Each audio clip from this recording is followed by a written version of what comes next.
Welcome to the Deep Dive. We are thrilled you were here with us today because we are doing something entirely different. Completely different today. Yeah, we are jumping straight into the raw, unfiltered chaos of a live internet broadcast.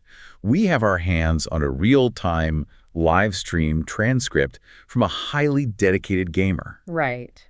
And this creator is playing a massive live service game called Star Trek Fleet Command. And you are dropping in right at the exact moment the developers have released the patch notes for a massive new content drop. Yeah, they call it Update 88 TNG First Contact. And just to set the stage for you, the game servers are actually down for maintenance during this broadcast. Which is just prime tension. Exactly. So the streamer, along with thousands of highly anxious viewers in his chat, are reading through these incredibly dense developer notes live. Yeah? They are trying to decode what it all means before they can even log in. And whether you play this specific game or have never touched a mobile strategy game in your life, you are going to find this fascinating. Oh, absolutely. Because observing how a massive digital economy is balanced, how developers intentionally manipulate player behavior, and how a dedicated community reacts to having the rug completely pulled out from under them, well, it is a brilliant case study in system design. And behavioral psychology, really. Oh, Okay, let's unpack this. let's do it.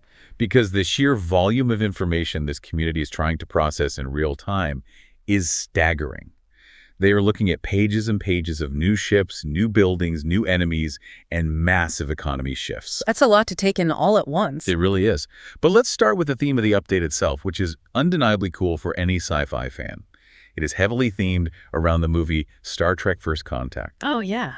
We're talking the Borg invasion of Earth, the Borg Queen, Data, and the inventor of warp drive himself, Zefram Cochrane. It is a phenomenal thematic hook.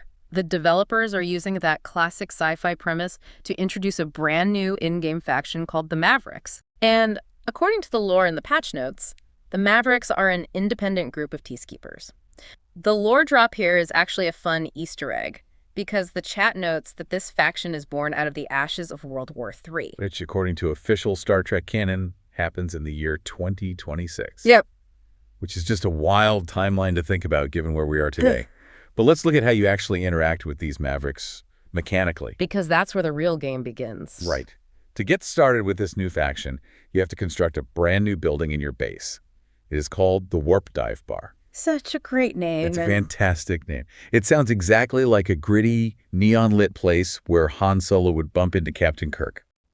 But there is a massive catch. Always a catch. This dive bar is only available to players who have reached operations level 55 and above. That operations level, or ops level, which is essentially the tier of your main base, is a crucial detail to keep in mind for later. Yeah, definitely hold on to that. But looking at the mechanics, the entire progression loop for this update revolves around this single dive bar. Okay, so how does the loop actually work? The flow goes like this. You construct the dive bar to officially unlock the Maverick faction. That unlocks a task board. You then complete weekly tasks, some solo and some requiring coordination with your alliance, to earn Maverick credits. Okay. You take those credits, spend them in the faction store to upgrade your fleet, and then use the leftover materials to upgrade the dive bar itself. It is a closed-loop economy. And looking at the numbers, you really, really want to upgrade this dive bar. The chat goes absolutely crazy reading the buffs this building provides as it levels up. The buffs are massive. Right, so when the dive bar hits level 60, it triggers a 300% cost efficiency bonus for two foundational in-game resources, Parse Steel and Sigma Parse Steel. Which is huge. Now, if you aren't familiar with this game's economy, Parse Steel isn't just like gathering wood or stone in a normal game.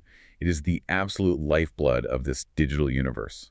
Yeah, and the costs to upgrade anything at high levels are famously crippling. Exactly. This 300% buff is essentially a giant permanent discount card for the rest of your gameplay. What's fascinating here is how the developers are utilizing a single centralized building to completely gatekeep player progression. Gatekeeping is the perfect word for it. And this is where we see the monetization strategy kick in. If you read the fine print of the patch notes, you can't even get your very first solo faction task until your warp dive bar reaches level 20. Wait. So you build the brand new building, but you can't actually engage with the solo content for it right away. Nope. That seems incredibly frustrating. Exactly. It is designed to be frustrating. For the early stages of this update, you are either stuck in a slow, grinding, waiting game, hoping you naturally accumulate enough upgrade materials over weeks to hit level 20, Wow. or you are highly incentivized to bypass that frustration entirely. And how do you do that? You open your wallet and spend real money on progression packs to skip the wait. This is a textbook monetization strategy in free-to-play ecosystems. You create an artificial bottleneck right at the entrance of the shiny new content, and you weaponize the player's fear of missing out.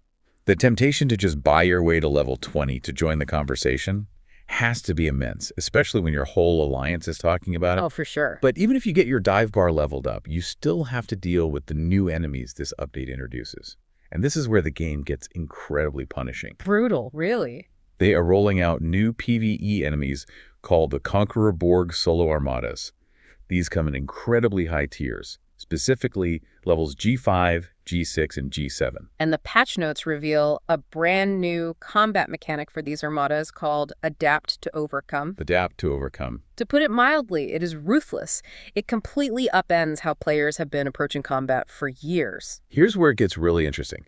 Because the developers haven't just made the enemies hit harder. They have instituted a hard, unbreakable rule. If you attack one of these new Borg targets without a fleet containing exactly one explorer ship, one interceptor ship, and one battleship, an instant kill weapon triggers. Instant death. It doesn't matter if you have the strongest, most expensive ship on the server. If you don't have that exact 3-ship diversity, the Borg completely wipe out your entire fleet in a fraction of a second. It is a brilliant, albeit heavy-handed way to force a meta shift. Think about player behavior up to this point. Most players naturally pour all their resources into one massive overpowered ship to brute force their way through content. Right, put all your eggs in one basket. Exactly. This Adapt to Overcome mechanic shatters that strategy. You are now forced to maintain, upgrade, and crew 3 entirely distinct classes of vessels. And you will desperately need them to be strong because the stats on these G7 Borg enemies are genuinely staggering. The streamer was just reading them in disbelief. At the higher levels, these Borg targets have a 30 million apex barrier. 30 million. And an apex barrier is effectively a massive energy shield that absorbs damage before you can even scratch their actual hull, right? That's right. 30 million sounds like a mathematically impossible wall to break through. It is massive, but it gets worse. On top of that 30 million barrier, the Borg have a 13,500% critical damage reduction. You can actually see the disbelief in the live chat. When those numbers drop, people are typing out strings of question marks. Pure shock. To counter stats like that, the game is heavily pushing you to invest in the brand new Maverick research tree.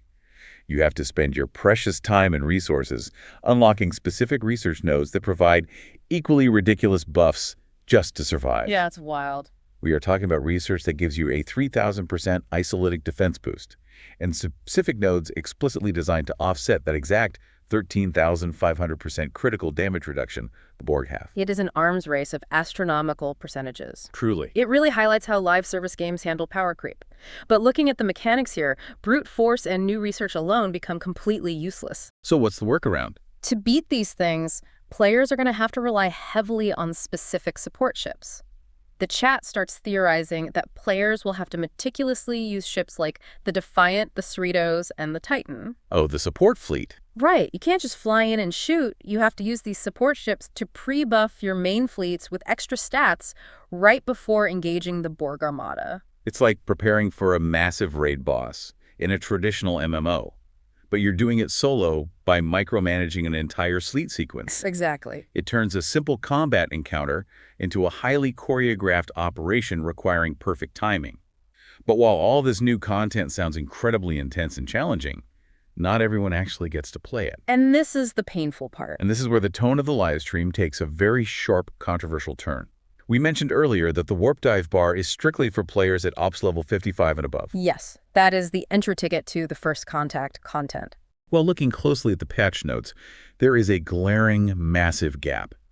Players who are sitting between Ops levels 51 and 54 are completely, utterly excluded from this new update. Walled off entirely. They're all locked out of the dive bar, they get no access to the new Mavericks faction, and they can't touch the new research. All of it is walled off. If we connect this to the bigger picture, you can really understand why the community is so frustrated here. In the economy of a live service game, keeping players engaged with fresh content is the entire lifeblood of the product. Right. But here, the developers have essentially created a temporary no man's land or an exile for a very specific mid to high tier segment of their player base. It's just bizarre. While the Ops 55 and above players are swimming in new mechanics and Borg lore, the 51 to 54 players are just stuck pressing their faces against the glass. But wait, from a business perspective, why would a developer intentionally anger a highly dedicated segment of their player base? It's a fair question. These are people who have clearly invested hundreds of hours to get to the early 50s. That seems like a massive risk to just ignore them. It is a risk, but it is a highly calculated one. Yeah. By putting the coolest, most relevant new content just out of reach for highly invested mid-tier players, developers are actively weaponizing FOMO. Ah, the fear of missing out again. Exactly. They are betting that the desire to join the cool kids club at level 55 will far outweigh the frustration of being left out. It is a squeeze designed to convert time-rich players into cash-spending players. Wow. If you are Ops 53, you are so close. The temptation to just buy a few packs to jump those last 2 levels and join the new event is incredibly high. And what do these exiled players get instead if they don't pay up? The patch notes literally say these players will just receive recycled depot tokens and challenge credits from older, past content in their battle passes. The consolation prize. It's like showing up to a massive, highly advertised themed party, and the bouncer hands you a coupon for a stale sandwich from last month and tells you to wait in the parking lot. That's a great way to put it. Interestingly, lower-tier players, from Ops 20 to 50, aren't completely left in the dark. They actually get a separate month-long meta event to participate in. But that 51 to 54 gap remains a massive sore point. It's a bold strategy. But as controversial as that exile is, it wasn't even the most shocking moment of the live stream. Not even close. The real emotional whiplash, the moment the chat truly exploded, came when they reached the section detailing what was being removed from the game's economy. Oh, the economy quake. This is the moment you could practically feel the air leave the room. Yeah. The patch notes casually mention that 2 massive, universally beloved community events are suddenly being removed entirely. The Coda event and the bonus treasury. It's gone. And you can see the sheer panic setting in. The removal of Coda fundamentally changes how free-to-play players have been strategizing and surviving in this game for the entire past year. To understand why this is such a big deal, you have to look at the psychology of the player economy. For a year, free-to-play players have built their entire progression strategy around hoarding. Hoarding everything. Imagine you've spent a year meticulously saving your money in a specific bank account because you know that once a month, that bank offers a massive multiplier on your savings. Right. That was Coda. Players would stockpile their rare resources, actively halting their own progress for weeks, specifically to spend during these monthly events because that was when you got the absolute maximum return on your investment. It was the one reliable, predictable source of in-game currency and progress for people who didn't want to spend real money. And then on a random Tuesday patch note drop, it's just gone. No transition period. You can see the exact moment the community realizes what this means. Players are actively typing in the chat about bringing out the pitchforks and torches. The anger was real. They feel incredibly betrayed because their carefully hoarded wealth suddenly lost its primary value engine. When a live service game abruptly deletes a core pillar of the player economy, it doesn't just change the rules, it forces the entire community to rewrite their mental maps overnight. The hours they spend optimizing their resource management suddenly feel entirely wasted. It triggers a massive sunk cost fallacy crisis. Right, they're trapped.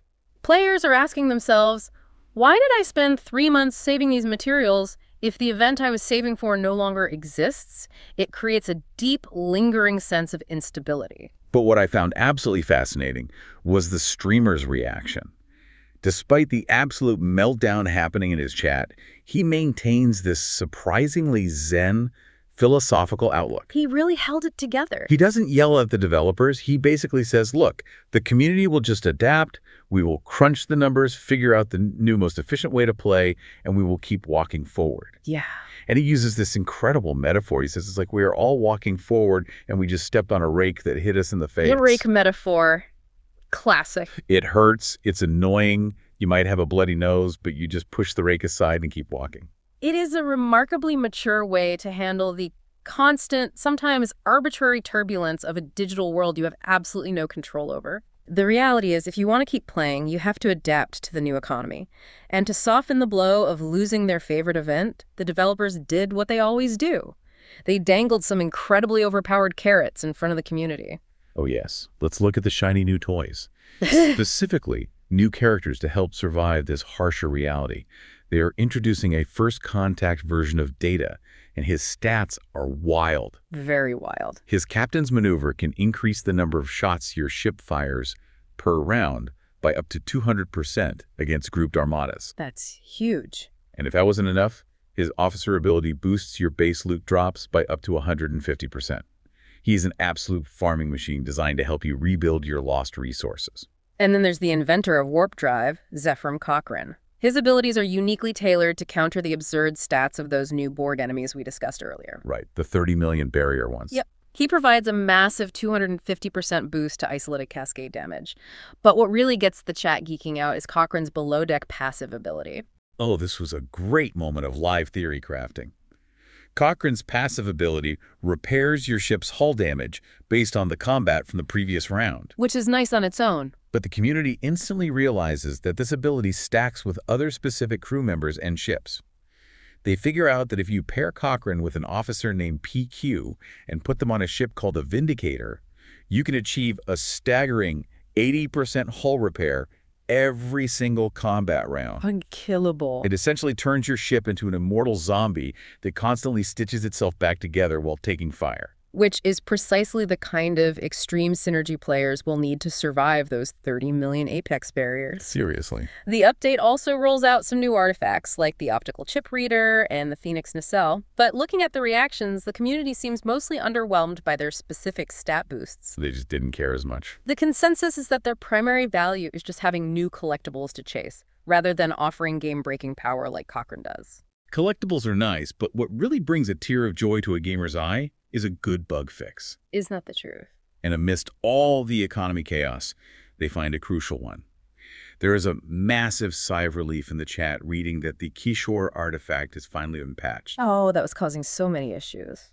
Apparently this artifact, which is used in a specific mode called Q's Trial, had a maddening bug where it would randomly skip hostile targets in your automated combat queue, ruining your run. Having that fixed is a huge quality of life improvement.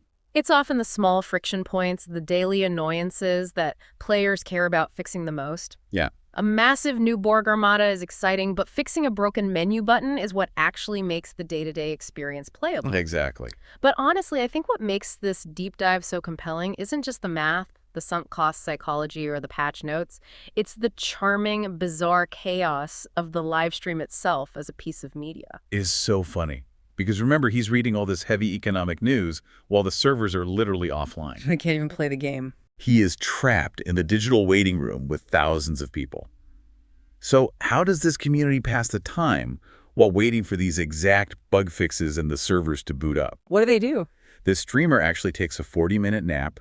He literally leaves his desk to sleep while the chat just hangs out. That is amazing. Then he comes back and hosts a medieval gladiator minigame on screen where his viewers' usernames appear as little pixelated warriors swinging maces and double-handed swords at each other. It highlights a really beautiful aspect of modern gaming.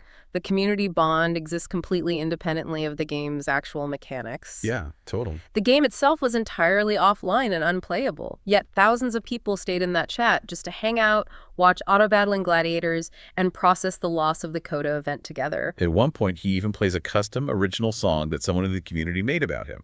I heard about this. The song calls him a murderer and a serial killer based entirely on his ruthless in-game actions during a previous Star Trek server war. That's hilarious. It's hilarious, and it shows the incredible depth of the subculture that forms around these live service games. It's not just about par steal and isolated damage. It's about the shared experience, the inside jokes, and the collective trauma of stepping on that developer-placed rake together. So true. So what does this all mean? When you look at the entirety of Update 88, TNG First Contact, it's clear this isn't just a fun coat of board paint. No, not at all. It is a massive, structural, mechanical overhaul.